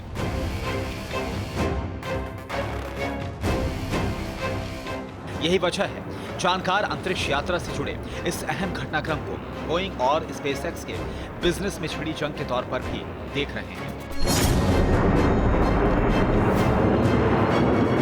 बोइंग को पता है कि अगर उसका स्पेसक्राफ्ट सुनीता विलियम्स को लेकर वापस नहीं आया तो उनका स्पेसक्राफ्ट मार्केट में कब्जे का सपना पूरा नहीं हो पाएगा। एलॉन मस्क बोइंग की इसी कमजोर नस को बार बार दबा रहे हैं। तो देखिए, एलॉन मस्क की एंट्री के साथ स्पेसक्राफ्ट की जंग भी सतह पर आ गई है। लड़ाई अब स्पेस एक्स के ड्रैगन और बोइंग के स्टार लाइनर की हो गई है, ऐसा नजर आ रहा है। कुछ अहम जानकारी आपको दे देते हैं। ड्रैगन स्पेस एक्स निर्माता एलॉन मस्क की कंपनी है। 2014 में नासा से इसका कॉन्ट्रैक्ट हुआ। 2022 में 20 में ISS यानी इंटरनेशनल स्पेस स्टेशन पर क्रू मिशन सफल रहा। 2020 में स्टार लाइनर बोइंग निर्माता CEO है। 2014 में नासा से इनका कॉन्ट्रैक्ट हुआ। 2024 में क्रू मिशन में भयानक दिक्कतें आईं, इसलिए निश्चित तौर पर यह पूरा का पूरा मिशन बोइंग के लिए आन बान शान का भी मिशन है। और अगर यह नाकामयाब होता है तो जाहिर है बोइंग पर सवाल उठेंगे, सवाल अमेरिका की काबिलियत पर भी उठेंगे। प्रजापति जी, इसे कैसे आप देखते हैं? अमेरिका और रशिया की टसल से दुनिया वाकिफ है, लेकिन यहां पर यह भी हो रहा है क्या कि अमेरिका नहीं कर पाया और रशिया ने अगर कर दिया या फिर नासा को मदद लेनी पड़ी स्पेस एक्स की तो उसमें भी कई दिक्कतें हो जाएंगी आन बान शान को लेकर। यह भी एक प्रॉब्लम है क्या जिसकी वजह से यह वापसी अटक रही है? ऐसा तो नहीं है जी। वैसे जो भी आपने दो स्पेस एजेंसी की बात की यहाँ पर, स्टार लाइनर बोइंग और दूसरा एलन मस्क की जो स्पेस एक्स है जी, उन दोनों में ही काफ़ी कन्फ्लिक्ट है, जैसा अभी रिपोर्ट में बताया गया। और इस तरह के जो एस्ट्रोनॉट मिशंस होते हैं उसमें स्पेस एक्स की महारत हासिल है। और बोइंग है बेसिकली वो हमारी जो एयरलाइन है कंपनी वो है, और ये उनका फर्स्ट एक्सपेरिमेंट है। तो इसके लिए उन्होंने सुनीता विलियम्स और बुच को यहाँ पर चुना गया। तो मुझे लगता है कि अभी एलन मस्क के द्वारा भी इसीलिए कहा गया है कि हमारी जो स्पेस एक्स कंपनी है वो वापस इन एस्ट्रोनॉट्स को लाने के लिए हेल्प कर सकती है। और उसका कारण यही है कि इसमें स्टार लाइन कंपनी में काफ़ी तकनीकी खामियां बताई गई हैं, और जो स्पेशल इंजीनियर्स जो टेक्नोलॉजिकल पार्ट है उसमें कहीं ना कहीं प्रॉब्लम है। और जो स्पेस एक्स एजेंसी की इसमें जो महारत है उतनी अभी तक स्टारलाइन के पास नहीं है। नहीं तो आप क्या कहना चाह रहे हैं? मतलब जितनी दिक्कतें अभी तक सामने आई हैं उनके बाद स्पेस एक्स की मदद ले लेनी चाहिए थी, इंतजार नहीं करना चाहिए था। बिल्कुल, पर चूंकि रिसर्च में प्रोटोकॉल होता है कि बिना समस्या को जाने और उसे ठीक किए वो आगे नेक्स्ट स्टेप के लिए नहीं बढ़ेंगे। परंतु अगर ऐसी स्थिति आई तो मुझे नहीं लगता है कि नासा इसके लिए हिचकेगा और निश्चित ही स्पेस एक्स को वापस भेजने के लिए। ठीक है, यानी आपके हिसाब से अभी अपने लेवल पर कोशिशें की जा रही हैं नासा की तरफ से। आप सवाल पूछना चाह रही थी? हाँ, तो आपने कहा कि ये Boeing is known as an aircraft manufacturing company, और अगर हम रिसेंट न्यूज़ पढ़ेंगे बोइंग अच्छे कारण में नहीं आ रही है। विसल ब्लोअर के कारण में बहुत हुआ, manufacturing defect. With this in mind, was it wise for NASA to, start partnering with Boeing for Starliner rather than any other company? No, because both are the private companies. ये NASA ने सिर्फ दोनों को projects दिए हैं, जिसमें space x और जो स्टार लाइनर है वो दोनों को प्रोजेक्ट दिए लगभग $5 बिलियन के, कि आप इस तरह के स्पेस मिशन के लिए फ्यूचर टेक्नोलॉजी स्पेस क्राफ्ट बनाएं ताकि हम आसानी से इंसान को स्पेस का जो टूरिज्म है वो करा सकें। तो ऑब्वियसली इस तरह की जो कंपनियां होती हैं उनमें अपना जो एक प्रोफेशनलिज्म होता है और कंपटीशन होता ही है। तो जो कन्फ्लिक्ट ऑफ इंटरेस्ट होगा एक दूसरे का वो तो आई डोंट नो, बट मुझे नहीं लगता है कि इस तरह की चीजें कहीं आएगी। ठीक है, आपको नहीं लगता कि ऐसा होगा, इसकी आशंका कम ही नजर आ रही है। लेकिन बोइंग का यहां पर जिक्र हुआ और सुनीता विलियम्स जिस बोइंग स्टारलाइनर स्पेसक्राफ्ट से इंटरनेशनल स्पेस स्टेशन गई हैं, अब वो आरोपों के घेरे में है। लेकिन ऐसा कोई पहली बार नहीं हो रहा है। इससे पहले भी बोइंग को लेकर अमेरिकी सीनेट में सुनवाई हो चुकी है। उससे जुड़ी एक रिपोर्ट भी आपको दिखा देते हैं। सुनीता विलियम्स जिस स्पेसक्राफ्ट के चलते अंतरिक्ष में फंसी है, उसे बनाने वाली कंपनी बोइंग पहले ही कई तरह के आरोपों का सामना कर रही है। ये वीडियो उस वक्त का है जब कंपनी के CEO डेविड कॉल्हन हवाई यातायात में सुरक्षा चूक को लेकर अमेरिकी संसद में पेश हुए। इस दौरान उनसे कंपनी की सुरक्षा, संस्कृति और पारदर्शिता के मामले में कड़ी पूछताछ की गई। इस पेशी के दौरान बोइंग CEO की वेतन वृद्धि पर भी सवाल उठाया गया। इसी साल जनवरी में अलास्का एयरलाइंस की उड़ान के दौरान 737 मैक्स विमान का दरवाजा उखड़ गया था। बोइंग में सुरक्षा के प्रति लापरवाही मामले में सीनेट में CEO की पेशी हुई और फिर बोइंग में यात्रियों की सुरक्षा से समझौते को लेकर डेविड कैल्हॉन से कई चुभने वाले सवाल होते रहे। असल में बोइंग को लेकर कई तरह के गंभीर आरोप लग रहे हैं, जिसमें लापरवाही से स्पेस में फंसे एस्ट्रोनॉट का मामला है, वित्तीय गड़बड़ियों के आरोप है। यही वजह है कि दुनिया भर के स्पेस एक्सपर्ट सवाल कर रहे हैं कि इस स्थिति में बोइंग के स्पेसक्राफ्ट में भरोसा क्यों किया गया। तो देखिए, बोइंग पर इससे पहले भी तमाम सवाल उठे हैं, खड़े हुए हैं और सुनीता फंस गई हैं क्योंकि बोइंग और नासा लापरवाह है क्या, इस सवाल का जवाब भी ढूंढने की कोशिश करते हैं। और 2019 में टेस्ट फ्लाइट में सॉफ्टवेयर फेल हुआ था। ये तमाम वो जानकारियां हम आपको दिखा रहे हैं जिसके जरिए बोइंग पर सवाल खड़े हो रहे हैं दुनिया भर में। लॉन्च से पहले हीलियम लीक नजरअंदाज किया गया, ये दावा किया गया था और जो मौजूदा अंतरिक्ष यान है उसमें भी यही समस्या आ रही। लॉन्च से पहले हीलियम लीक का कारण नहीं जाना गया। सुनीता विलियम्स की वापसी से जुड़ी तारीख में बार बार बदलाव क्यों किया गया, ये तमाम वो दावे हैं, वो सवाल हैं जो कि बोइंग को लेकर खड़े हो रहे हैं। ऐसे में इन सवालों के जवाब भी ढूंढे जाने जरूरी हैं। मैं एक बार फिर चाहूंगा मनीष आप यहां पर आएं। और बोइंग को लेकर ऐसे वक्त में जब सवाल उठ रहे हैं तो फिर यह भी एक सवाल किसी भी लेमैन के जहन में आ सकता है कि भाई जब इतने सारे सवाल थे और उनको पूरी तरह से रेक्टिफाई अभी तक नहीं किया जा सका है, शुरुआत में ही उड़ान के दिक्कतें आने लगी, तो फिर सुनीता विलियम्स और उनके साथ एक और अंतरिक्ष यात्री को भेजा क्यों गया, उनकी जान दांव पर क्यों लगाई गई? देखिए, ये नासा का एक कमर्शियल क्रू प्रोग्राम है। हाँ। उसके कॉन्ट्रैक्ट निकले थे। वो एक बोइंग को मिला था स्टार लाइनर बनाने का और एक स्पेसएक्स को मिला था ड्रैगन बनाने का। हुआ क्या था, इनने शटल प्रोग्राम बंद कर दिया। अब और कोई है नहीं, ये सिर्फ टोटली डिपेंडेंट थे सोयूज पे, रशिया पे। तो रशिया ही लेके जाता था, उनके सोयूज में ही जाएंगे, उनके सोयूज से ही आएंगे। कुछ भी भेजना तो उन्हीं से भेजना है। नासा ने बोला कि हम अपनी प्राइवेट कंपनीज को थोड़ा मोटिवेट करते हैं, and then they rolled out this programme. उसमें इनने भी बिड करा, स्पेसएक्स ने भी बिड करा। ये ऑलरेडी जो इनका और स्पेसएक्स जो कारनामा करके दिखा चुका है वो बोइंग करना चाहता है। और बोइंग ने ये सारी डिजाइन कहीं 2008-2009 में डिस्कस करनी चालू करी थी। अच्छा, डिले होता गया 1.5 बिलियन डॉलर का तो इनके ओवरहेड है। तो ये और भी कई कैटेगरियों में है कि इतना महंगा तो सस्टेन कैसे करेंगे। वो सारी प्रॉब्लम इसलिए थी कि अब इनको करना जरूरी था। ये एक कमिटमेंट हो गया था नासा की साइड से भी, इनकी साइड से भी। हीलियम लीक की जो बात थी वो ऐसी थी कि आर्गुमेंट जो दिया गया कि ऐसी लीक्स पहले भी कभी हुई हैं और मिशन को गो अहेड मिली है। लेकिन जब ये डॉकिंग करने जा रहे थे, एक्चुअली ये बात अपने को समझनी पड़ेगी, जब ये डॉकिंग कर रहे थे तब थ्रस्टर्स में भी प्रॉब्लम आ चुकी थी।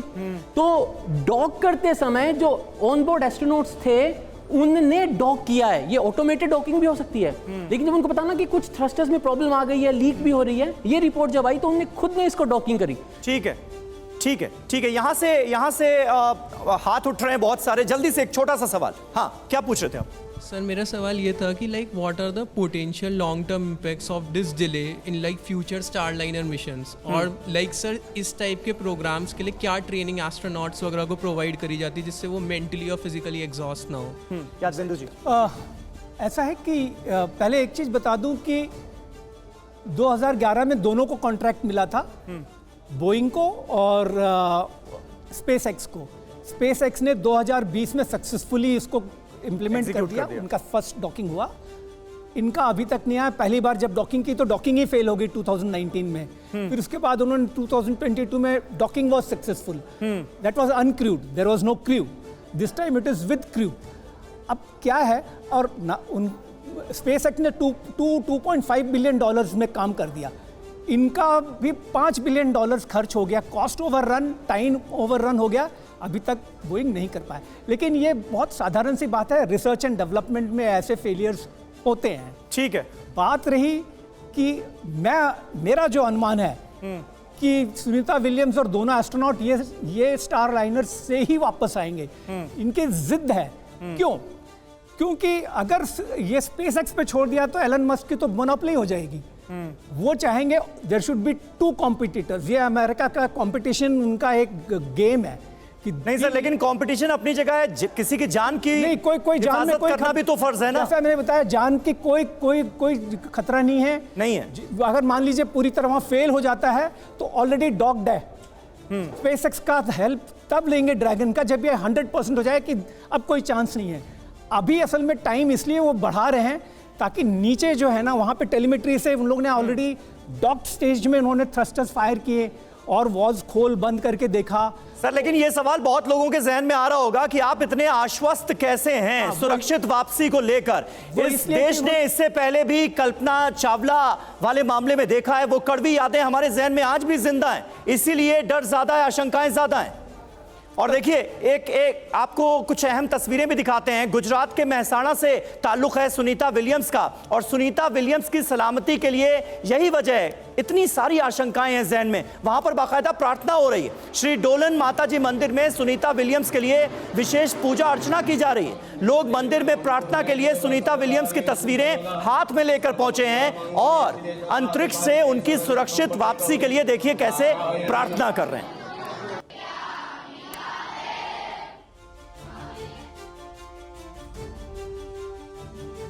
तो दुआओं का दौर लगातार जारी है और ये पूरी कहानी जिस इंटरनेशनल स्पेस स्टेशन के इर्द गिर्द घूम रही है, अब उसके बारे में भी आपको जल्दी से बता देते हैं। इसकी लॉन्चिंग हुई साल 1998 में। अंतरिक्ष में 25 साल से ये मौजूद है। एस्ट्रोनॉट पहुंचे अब तक 270 से ज्यादा। वजन इसका है 4.5 लाख किलो का। धरती से दूरी 410 किलोमीटर की है। 410 किलोमीटर का यह फासला तय करना है। लंबाई 358 फीट है। स्पीड 28,000 किलोमीटर प्रति घंटा।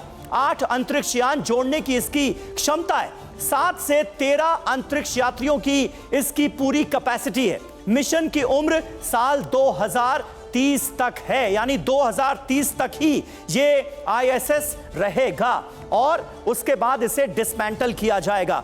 और कुछ और अहम जानकारी आपको दे दें, सुनीता विलियम्स जिस इंटरनेशनल स्पेस स्टेशन में मौजूद हैं, अब उसकी भी कुछ खास बातें आपको बता देते हैं। इसमें 6 क्वार्टर्स हैं, 2 बाथरूम्स हैं, 1 जिम और 1 खिड़की मौजूद है। ये वो जगह है जहां पर इस वक्त तमाम अंतरिक्ष यात्री मौजूद हैं और उनकी सुरक्षित वापसी की हम सब यहां दुआएं कर रहे हैं। और देखिए ये उड़ान और सुरक्षित वापसी कैसे मुमकिन होगी, ये जानने के लिए एक बार फिर शाहरुख मैं चाहूंगा कि थोड़ा सा आप अगर हमारे पास आ जाएं और इंटरनेशनल स्पेस स्टेशन के बारे में जो हमने अभी अपने दर्शकों को बताया कि 2030 तक इसे भी डिसमेंटल किया जाना है। जी बिल्कुल। तो उसके बाद फिर ऑल्टरनेटिव जो सिस्टम होगा उसके बारे में क्या जानकारी कुछ अभी तक सामने आई है, उसके बाद क्या सिस्टम काम करेगा? अगर मैं नासा की सिर्फ बात करूं तो नासा का प्लान अभी हमारे अर्थ के अराउंड घूमने वाले स्पेस स्टेशंस पे नहीं है। ये उससे भी एक बहुत बड़े प्रोजेक्ट पे, प्रोजेक्ट आर्टेमिस के लिए एक स्पेशल टाइप का स्पेस स्टेशन बनाने में लगे हैं। अच्छा। जिसको इतनी बड़ी ट्रेजेक्टरी दी जाएगी कि वो मून तक जाएगा। तो इस प्लान पे लगा है नासा और इसी वजह से अभी रशिया ने ये प्लान किया है कि अपना खुद का स्पेस स्टेशन वो डेवलप करेंगे स्पेस में। और साथ ही इंडिया में भी कुछ साल पहले ये प्रपोज हुआ था काफी डिटेल में कि 2035 तक इंडिया का अपना एक स्पेस स्टेशन, छोटा स्पेस स्टेशन, इतने बड़े साइज का नहीं, वो भी स्पेस में मौजूद होगा, लोकली अवेलेबल। क्योंकि जब नासा जो बनाने वाला है प्रोजेक्ट आर्टेमिस के तहत, वो अर्थ के पास नहीं रहेगा, वो बहुत बड़ी ट्रेजेक्टरी को क्रॉस करेगा। मतलब मैं ये समझ पा रहा हूं कि अभी तक ये ISS था, इंटरनेशनल स्पेस स्टेशन, जिसका इस्तेमाल सारे देश करते थे। अब आने वाले वक्त में ये होने वाला है कि अलग अलग देशों के स्पेस स्टेशन होंगे। जी हाँ, बिल्कुल ऐसा रहने वाला है।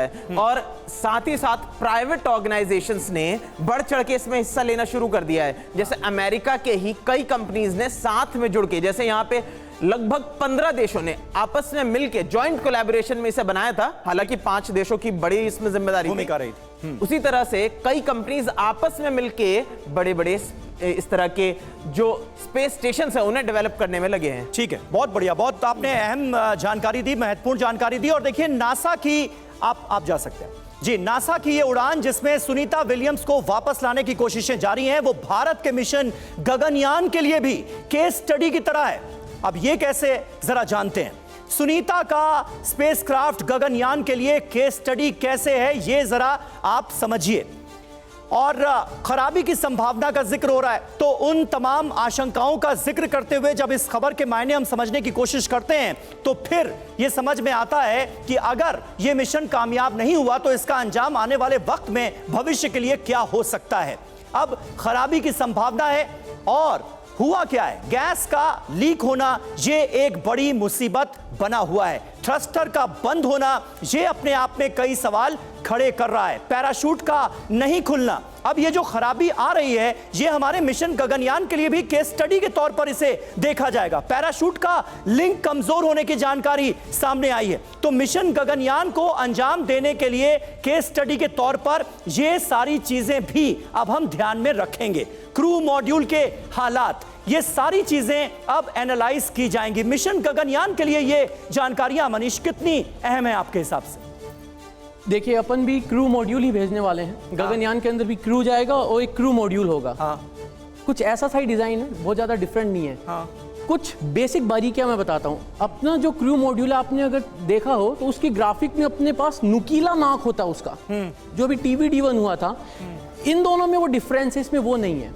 तो जो सिस्टम है, अपना जो सिस्टम है, इनके पास जो थ्रस्टर्स लगे हुए यहाँ पे भारी वाले, इनके वो एस्केप थ्रस्टर्स होते हैं। मतलब अगर कुछ गड़बड़ हो तो उनको फायर करा और एस्ट्रोनॉट्स को निकाल लिया। प्रजापति जी भी कुछ ऐड कर रहे हैं। सर आप भी आ जाइए जी।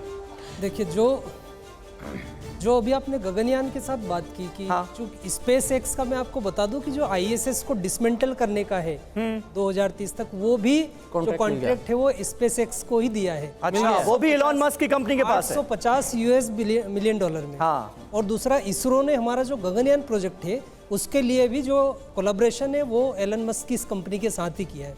तो इसकी जो विश्वसनीयता है, खासकर इस विषय में जो महारत है स्पेसएक्स की, आप समझ सकते हैं कि यही एक भरोसेमंद कंपनी है। हालांकि ये भी ट्राई कर रहे हैं और सक्सेसफुल होंगे, बट जो बेंचमार्क सेट किया है वो स्पेसएक्स कंपनी का। मतलब अभी तो ऐसा लगता है जैसे कि अंतरिक्ष में मोनोपोली हो रही है एक तरह से इलॉन मस्क की। पर अब आने वाले समय में और स्पेस स्टेशन, चाहे वो अमेरिका के ही नासा के वाइजर या फिर डिफेंस उनका जो स्टेशन है वो, और भी जो कंट्रीज है वो अपना स्पेस स्टेशन बना सकेंगे। जैसे आपने बात करी थी ना हालात की, क्रू के लिए हालात अंदर के, उसके लिए एक वर्ड यूज होता है ECLSS। अच्छा, एनवायरमेंटल कंट्रोल फैसिलिटी कहते हैं उसको, कि पूरा सिस्टम ऐसा बनाया जाता है क्योंकि उसके अंदर है तो इंसान, तो इंसान को जाना है। जब इंडिया ने ये बात करी तो इंडिया को मदद करने के लिए कोई देश आगे नहीं आया। अच्छा, अब इसरो ये खुद बना रहा है, ये हम खुद डेवलप कर रहे हैं जो ECLS सिस्टम है। ये कुछ सुर्खियों में काफी बात आई थी 3-4 महीने पहले, क्योंकि हमने सोचा था कि कहीं ना कहीं से टेक्नोलॉजी की हेल्प मिलेगी एंड विल डेवलप, लेकिन अब शुरुआत से इसको हम बनाने वाले हैं। तो ये जो कुछ भी यहाँ पे है वो हमारे लिए केस स्टडी है। बिल्कुल, बहुत बड़ी केस स्टडी है और जाहिर है इन तमाम चीजों को आने वाले वक्त में एनालाइज किया जाएगा ही। और चलिए अब आपको बताते हैं कि जहां सुनीता विलियम्स काम करती हैं वहां पर कितने लोग काम करते हैं और 2024 में नासा का बजट कितना है, इसकी जरा आपको जानकारी दे देते हैं। सुनीता जहां की स्टार, वो नासा आखिर है कैसा? नासा में कर्मचारी काम करते हैं 18,000। आप अंदाजा लगा सकते हैं किस लेवल पर काम हो रहा है। एशियाई इसमें 6.25% हैं, 6.25% कर्मचारी एशियाई हैं। पुरुष 64.48%, 64.5% के करीब, और महिलाएं 35.5% के करीब इसमें काम करती हैं। बजट 2024 का जो ताजा बजट है वो $24 अरब का रखा गया है नासा में। मिशन सफल जो हुए हैं वो 200 से ज्यादा क्रू उड़ानों के तौर पर सामने आते हैं कामयाबी के तौर पर। आप में से कोई और सवाल पूछना चाह रहा था? जी जल्दी से। सर मेरा सवाल स्पेस में जो बढ़ती हुई चैलेंजेस है उसको लेकर है कि इस तरह से जो मिशन फेलियर होते हैं तो उससे जो स्पेस डेब्रिस होता है वो बढ़ता है, तो इससे कहीं ना कहीं सैटेलाइट कम्युनिकेशन में भी दिक्कत आती है। तो इसके लिए जो स्पेस एजेंसी है वो क्या मतलब और ज्यादा इसमें सुधार कर रही है? मैं इसमें अगर खुदा ना खास्ता कोई मिशन कामयाब हुआ ये हुआ कि रशिया की एक सैटेलाइट वो फट गई। अच्छा, तो अभी जो इंटरनेशनल स्पेस स्टेशन पे क्रू है और सुनीता विलियम्स उनके साथ जो उनके को एस्ट्रोनॉट है, उनको स्टार लाइनर के अंदर ही सेफ हेवन कहते हैं उसको, वो इसके अंदर जाके बैठ गए थे। अच्छा। और एक इमरजेंसी प्रोटोकॉल था कि अगर ये डिटेक्ट होता है कि इंटरनेशनल स्पेस स्टेशन से वो डेब्री आके टकरा सकती है तो आप इमरजेंसी प्रोटोकॉल में निकल जाना। तो ये बोला है स्टार लाइनर ने, निकल जाना मतलब कहां निकल आ जाओ डीऑर्बिट कर जाओ। तो इमरजेंसी के केस में बोइंग कह रहा है, इमरजेंसी के केस में हमारा स्टार लाइनर जो है, ऐसी इमरजेंसी जो है, तो इसको with in that norms allow कर दिया उनने। ये कल परसों की बात है, ये जो डेब्री की बात हो रही थी। और इसमें सबसे बड़ी प्रॉब्लम क्या है ना, लो अर्थ ऑर्बिट जिसमें हम बात करते हैं ना, जैसे ये तो 400 किलोमीटर ऊपर है, फिर 600-650 किलोमीटर की जो ऑर्बिट होती है, वहां पर पॉपुलेशन हजारों की तादाद में होने वाली है सैटेलाइट्स की। स्टारलिंक सैटेलाइट्स जो इलोन मस्क छोड़ते हैं, एक सैटेलाइट अगर गड़बड़ होता है इसका नाम है कैस्लर सिंड्रोम, नाम है इसका। वो टूटा अगर, देखिए कितनी सारी अहम जानकारियां आप सभी के होते हुए हमारे दर्शकों तक भी पहुंची, और इन जानकारियों के बारे में पता करना बहुत जरूरी भी था, क्योंकि आज पूरा देश नहीं पूरी दुनिया ये दुआ कर रही है कि ये मिशन पूरी तरह से सफल हो, और हम भारतीय लगातार इसकी दुआएं कर रहे हैं कि भारतीय मूल की सुनीता विलियम्स सुरक्षित वापस आए धरती पर, और कामयाबी की जो मिसालें उन्होंने पेश की हैं उसमें एक और मिसाल जुड़ जाए। इसी उम्मीद के साथ इस शो को यहीं पर खत्म करते हैं। आप सभी का बहुत बहुत शुक्रिया हमारे साथ इस बातचीत में हिस्सा लेने के लिए।